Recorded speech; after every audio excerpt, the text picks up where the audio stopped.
18 стран было, осталось 10. У меня память на цифры хорошая. А у меня название. В том числе осталась Германия, остались Соединенные Штаты, Казахстан, Белоруссия, Украина, КНДР. Монголия, КНДР. Грузия, Грузия, да. США, Иран. Иран, Да, да. Да. Узбекистан, Украина, Много. Корея. Азербайджан, конечно. естественно. Да. Конечно. Ну, говорят, конечно, а здесь нету, между прочим. Нет, просто там Нет, есть. много было напечатано. Я внимательно списков. слежу. Вот. Есть. Там есть, здесь нет. Нас не проведешь.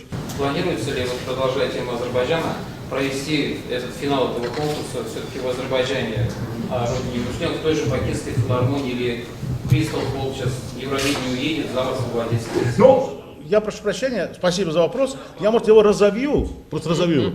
Может быть, не конкурс, а будет, так сказать, условно, концерт победителей Это- конкурса. нет, имеется в виду, Что-то- конечно, конкурс концерт или будет. концерт? Вот тут надо... Нет, имеется в виду, что конкурс, вот опыт выездного просто. Не, ну конкурс в А школе как? проходит, уже это понятно. Один конкурс, а потом Конкурс это двух что? конкурсов не бывает. Планирование конкурса. Конкурс бывает Это один. именно этот же конкурс, просто финальная часть будет уже На будущее или сейчас? на будущее. Нет, не сейчас.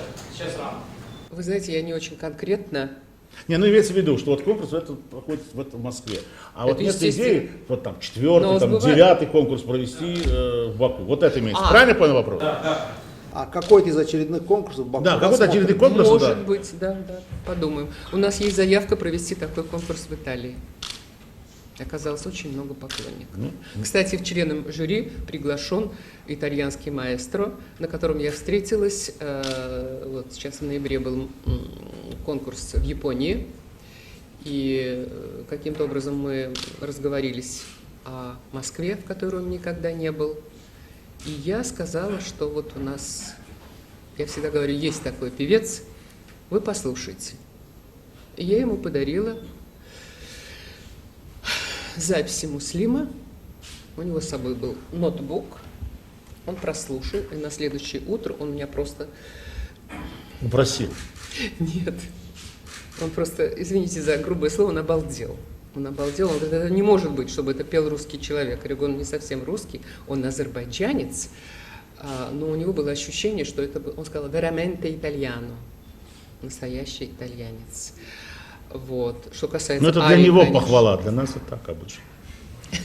Вот. И я, чувствуя, что в нем есть тяга к пению, к певцам, он, кстати, Санта-Чичилия, по-моему, там является ректором и является музыкальным руководителем некоторых оперных театров. Зовут его Чено де Вива. Винченцо. Винченцо. де Вива. Он говорит, я смеюсь, говорю, вечно живой. Вива. Значит, я пригласила его как члена жюри. Он принял с большой благодарностью и просто с нетерпением ждет октября месяца. Так что у нас будет и из Италии тоже член жюри. Скажите, пожалуйста, кроме денежных сумм, с победителями планируется заключить какие-нибудь там договора там, на сотрудничество музыкальное или что там это будет? Дело в том, что, можно я отвечу? В этом конкурсе, вот для меня это на самом деле удивительно, это не новая волна, где там выявляют молодых каких-то исполнителей и так далее. Вам возраст Тамара Ильинична сказала. Здесь, в общем-то, приезжают состоявшиеся люди, как правило, уже где-то работающие или выступающие. То есть это, на самом деле, участие и победа в этом конкурсе, это такой знак качества, который, это не с целью там выявить какие-то молодые таланты, это тоже как бы может произойти. Но в основном в этом конкурсе участвуют люди, которые уже где-то поют, где-то выступают, где-то работают. И для них участие, я думаю, большая честь, и то, что они будут лауреатами этого конкурса или участниками этого конкурса, это такой серьезный, я бы сказал, штрих в биографии, Спасибо. в музыкальном Пожалуйста. портфолио.